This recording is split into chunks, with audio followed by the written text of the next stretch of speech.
After plugged in, all the indicators on the display will light once.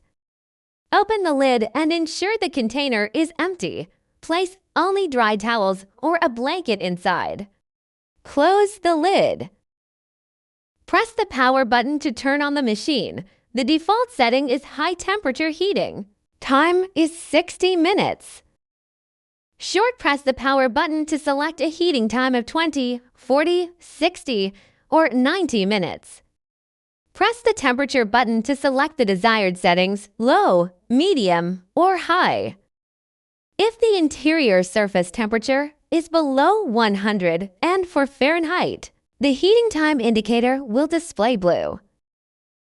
If the temperature exceeds 100 and for Fahrenheit, the indicator will turn red, and the interior surface will be unsafe to touch.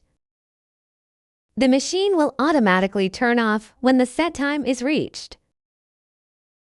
Long press the power button to turn off the machine.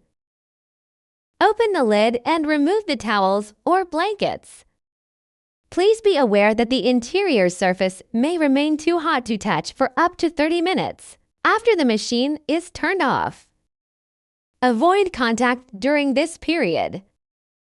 This fragrance disc, additionally designed, is for some users who like to use aromatherapy tablets or essential oils when warming towels. To use, simply slide the disc into the holder.